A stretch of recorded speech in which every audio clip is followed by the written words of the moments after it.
እየተጸጸትሽ ነው አይደል? እንደሚሆን አልመሰለኝም ነበር። የሰው ወሬ ሰምቼ ዛሬ ቁራሽ እንጀራ የሚቸግረኝ ሰው ሆንኩኝ።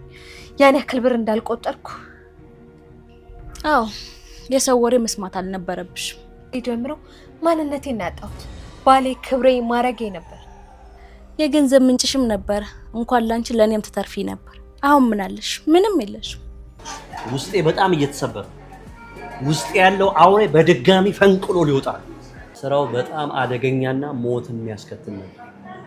ራሱን ሰውቶ ልጁን ለማዳን የወሰነበት ትልቅ ውሳኔ ነው።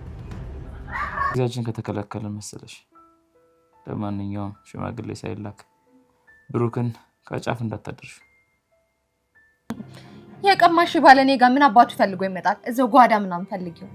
ጋሺ ስልኩን ካጠፋው 2 ቀን አልፎታል። ይሄው ዛሬ 3ኛ ቀን ሊይዝ ነው ማለት። ቆይ ባሌን ምን አባሽ አድርገሽው ነው? እኔ እኮ ቁጣሽ ልሰማ አይደለም የደወልኩ። ቆይ ካላወኩም ብትይ ምን ችግር አለው? ችግር ይብላሽ ዘራ ችጋራ።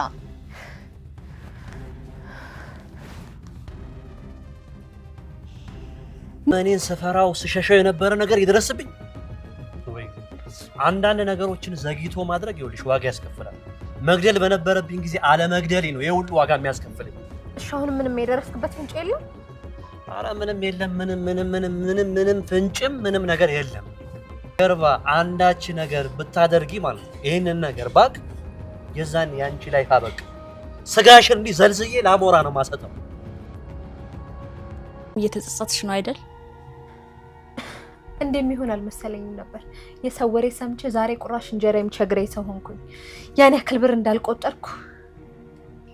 አዎ የሰው ወሬ መስማት አልነበረብሽም። ጀምረው ማንነቴን ያጣሁት ባሌ ክብሬ ማረጌ ነበር። የገንዘብ ምንጭሽም ነበር። እንኳን ላንቺ ለኔም ተተርፊ ነበር። አሁን ምን አለሽ? ምንም የለሽም። ውስጤ በጣም እየተሰበረ ውስጤ ያለው አውሬ በድጋሚ ፈንቅሎ ሊወጣ ስራው በጣም አደገኛና ሞት የሚያስከትል ነው። ራሱን ሰውቶ ልጁን ለማዳን የወሰነበት ትልቅ ውሳኔ ነው። ጊዜያችን ከተከለከለ መሰለሽ ለማንኛውም ሽማግሌ ሳይላክ ብሩክን ከጫፍ እንዳታደርሽ። የቀማሽ ባለኔ ጋር ምን አባቱ ፈልጎ ይመጣል? እዛው ጓዳ ምናምን ፈልጊው። ጋሺ ስልኩን ካጠፋው 2 ቀን አልፎታል። ይሄው ዛሬ 3ኛ ቀን ሊይዝ ነው ማለት። ቆይ ባሌን ምን አባሽ አድርገሽው ነው? እኔ እኮ ቁጣ ነገር ይድረስብኝ። አንዳንድ ነገሮችን ዘግይቶ ማድረግ ይኸውልሽ ዋጋ ያስከፍላል። መግደል በነበረብኝ ጊዜ አለመግደሌ ነው ይሄ ሁሉ ዋጋ የሚያስከፍለኝ። አሁን ምንም የደረስክበት ፍንጭ የለም? ኧረ ምንም የለም። ምንም ፍንጭም ምንም ነገር የለም። ገርባ አንዳች ነገር ብታደርጊ ማለት ነው ይሄንን ነገር ባክ የዛን ያንቺ ላይ ታበቅ ስጋሽን እንዲህ ዘልዝዬ ላሞራ ነው ማሰጠው። እና ይሁላ የሚጎርርበት እናም ሰው የሚያጠቃበት ሀብትና ንብረት ያፈራው በህገወጥ የእጽ ዝውውር ነው ማለት ነው። ሰላም ጤና ስጥልኝ ውድ የቻናሌ ተከታታዮች እንዴት ናችሁ? እንኳን ወደዚህ ቻናል በሰላም መጣችሁ። ዛሬ በምሳሌ ድራማ ተመልሻለሁ ማለት ነው። ምሳሌ ድራማ በባለፈው ክፍል ዝና እና ሞገስ ያሉበትን ቦታ አውቆ ሲያሳድዳቸው ነበረ። እናም ደግሞ እነሱ ያሉበት አካባቢ ሰው አሰማርቶ እንግዲህ እሱና ማህሌት በሌላ በኩል ሌላ ደግሞ የተገዙ ሰዎች በሌላ በኩል ደግሞ አሰማርቶ ነበረ። እናም ብሩክ ደግሞ ከቅድስት ጋር እንግዲህ ሸኘኝ ስትለው ሚስቴ መሆን አትፈልጊም ወይ? ምትወጂ ሰው አለ ወይ? ምትወጂ ሰው ከሌለ ግን ከኔ ጋር መኖር አለብሽ። ለኔ ሚስት ለልጄ እናት መሆን አትፈልጊም ወይ ብሎ ሲጠይቃት ነበረ ድራማው ያለቀው። በዛሬ ክፍል እንግዲህ ዳጣ ሞገስ ደውሎላት ክፍለ ሀገር መሄድ እንዳለባቸው ያሉበት ሰፈር ዝና እንደደረሰበት እና አሁን ያሉበት ቦታ መቆየት እንደማይችሉ ነግሯት በጠዋት እንድትመጣለት እንድታግዘው ሲጠይቃት ከቡራ ጋር እንመጣለን እንዳትፈራ ብላው ነበረ። ጠዋት ላይ ግን ሲነሱ ብሩክ አልነበረም ማለት ነው። እንግዲህ ቅድስት ማታ ላይ አብረን እንተኛ አይነት ጥያቄ ጠይቋት ስለነበረ በዛም እምቢ ስላለችው አኩርፎ የወጣ መስሏት እምቢ ስላልኩት እንግዲህ ጋሼ አኩርፏል ማለት ነው። የት ሄዶ ነው ብላ እንግዲህ መውጣቱም አለመኖሩም በዛ ምክንያት አድርጋ እነ ሞገስም ሲደውሉላት ከኔ ጋር ትንሽ ተነጋግረን ነበረ፣ ለዛ ነው መሰለኝ ጋሽ የለም እቤት ወጥቷል ብላ ስትላቸው ነበረ። ግን ዝና እነ ሞገስ የነበሩበት ሰፈር እንግዲህ ሰዎችን አሰማርቶ እሱንም ሲጠብቅ አድሮ ጠዋት ላይ ማህሌት ስትቆይበት ደውሎ ቶሎ እንድትመጣ አድርጓት እንግዲህ ሞገስ ወደ ሰፈሩ እንዳልተመለሰ ሌላ ቦታ እንዳደረ ነግሯት እንግዲህ ወደ ብሩክ ቤት እንሂድና እዛ አድሮ ሊሆን ይችላል እንየው ብለው እንግዲህ ሲሏት ብሩክ የለም አይኖሩም ወይ ስትለው የለም ብሏታል ማለት ነው። እንግዲህ አለመኖሩ እዚህ ጋር ነግሮናል ማለት ነው። እንግዲህ አለመኖሩ ከሆነ ምናልባት ብሩክን ያገተው ዝና ወይም የዝና ሰዎች ሊሆኑ ይችላሉ። ሌላ ደግሞ ማህሌት ጋር ደውሎ የምስራች አለ ነይ ትልቅ ነገር እነግርሻለሁ ብሏት እንግዲህ የብሩክ ቤት እንዳልተሸጠ ልጁንም ያሳከመበት ብር ሌላ እንደሆነ ሲነግራት ነበረ። ማህሌትም እንዴት ኬት አመጣ እንዴትስ አሳከማት ብላ ስትጠይቀው ሰዎቹ የኛ ሰዎች ነበሩ፣ እናም ደግሞ ሰዎቹ ገዢዎች ሳይሆኑ በሌላ ነገር ነበረ የተደራደሩት። ህይወቱን አስይዞ ራሱን የሞት ፍርድ ውስጥ አስገብቶ ነው ልጁን ያሳከመው።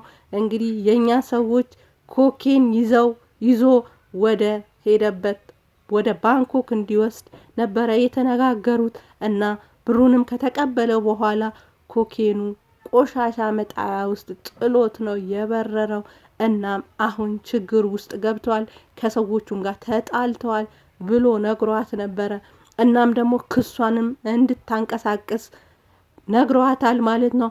እሷም ደግሞ በጣም ደስ ብሏት እንግዲህ ክሴን አንቀሳቅሳለሁ ባዶ ቀርቻለሁ ብዬ ነበረ፣ አመሰግናለሁ፣ አንተ ባትኖር እኮ ማን ይነግረኛል፣ እንግዲህ እስካሁን ድረስ ለምን እንደዛ እንደሆነ አልነገርከኝም ብለዋለች ማለት ነው። እንግዲህ መጀመሪያም ያቅ ነበረ ማለት ነው። ሰዎቹም የሱ ሰዎች ከሆኑ ቤቱም እንዳልተሸጠ ያቅ ነበረ። ማህሌትን ሲጠቀምባት ነበረ ማለት ነው። እንግዲህ የሱ ስራ እንዳይበላሽ ማህሌትን ባታገኘውም እንኳን እሷ ተስፋ ያደረገችውን ነገር እንዳታገኝ እሱ ሲሰራ ነበረ ማለት ነው። ገስም ዳጣ ጋር ደውሎ ርቦኛል እንግዲህ ብሎ ሲላት ብሩክ ጋር እንሂድና ቁርስ እንብላ፣ እሱም ተንበርክኮ ይቅርታ ይጠይቅሃል ብላው ነበረ።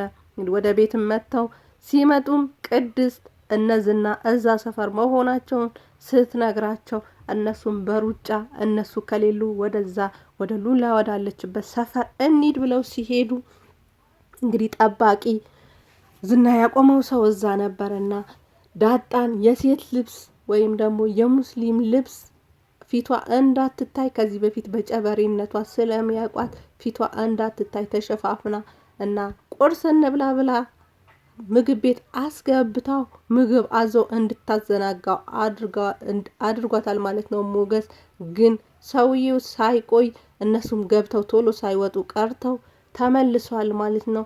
እንግዲህ 3 ሆነው ሰውየውን አጥቅተውት ወይም ደግሞ ወደ ኋላ እንዲሸሽ አድርገውት ለማምለጥ ችለዋል ማለት ነው። እንግዲህ ሞገስ ሉላን ይዞ አምልጧል ማለት ነው።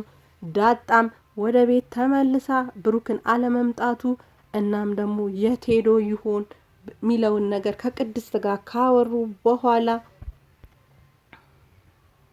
ስልኩም አይሰራም፣ እናም ደግሞ እዚህ አለሁም አላለም። እንደዛ ሆኖ እኔ እንኳን ለማየት ባይፈልግ ለሰከንድ እንኳን የማያምናት ልጁ ትቶ እንዴት ይህን ያክል ጊዜ ይቆያል ብላ ስታወራ ነበረ ቅድስት። እውነትም እሱ በምሳሌ ጉዳይ አይደራደርም። የሚያደረገውም ነገር የራሱን ነፍስ አስይዞ ነውና ልጁን ያተረፈው። እነ ቅድስትም አስባ እንግዲህ ምሳሌ አክስቴ ቤት ውሰጂኝ እዛ ሊሆን ይችላል አባቴ ጋር ውሰጂኝ ብላ ስታስቸግራት ነበረ። ቅድስት በጣም አዝና ምክንያቱም በእኔ ምክንያት ነው የሚል ነገር ውስጧ ስላለ በጣም አዝና እንትን ስትል ነበረ። ምሳሌም ስታጽናናት ነበረ። እንግዲህ አክስቴ ጋር ውሰጂኝ ስትላት እዛ አይሆንም እና ገበያ ሄደን አስቤዛ እንግዛ ብለው ሲወጡ ዝናና ማህሌት እነሱ ሰፈር ወይም እነ ብሩክ ሰፈር ነበርና እንግዲህ ሉላ ሄዳለች። ያው በእጅህ የገቡትን ይዘህ ለምን አትደራደረም ብላ እነ ቅድስትን ተከትሎ እነሱን ለመያዝ ሲሄድ ቅድስት እጮሃለሁ፣ ለፖሊስ እደውላለሁ፣ አጠገቤ እንዳደርሱ ብላ ስታስፈራራቸው ነው ድራማው ያለቀው። እንግዲህ የዝና መጨረሻ የተቃረበ ይመስላል። ምክንያቱም ብሩክን ይዞት ምናልባት ብሩ ቢጠይቁት ነው ብሩም ቤቱ ሽጦ ይመልስላቸዋል። ካልሆነም ደግሞ ሌላ አማራጭ ይፈልጋሉ። እናም ደግሞ ማህሌት እንግዲህ ጀዝባ ነገር ናት። እሱም ደግሞ ሲላት ነበረ ደደብነሽ፣ ምንም አይገባሽም፣ አንቺም ተንኮለኛ ጨካኔና ብልሃት አብሮ ካልሄደ ያጠፋል እና አንቺ ደደብነሽ ሲላት ነበረ እንጂ እሷ መንቃት ትችል ነበረ። እንግዲህ የሱን ስራ ህገወጥ ስራ ነው። እንደ ሞገስም እንግዲህ ቀጣዩን ክፍል አብረን የምናይ ይሆናል። አብራችሁኝ ስለነበራችሁ ከልብ እያመሰገንኩኝ መልካም ጊዜ፣ መልካም ቆይታ። ባባይ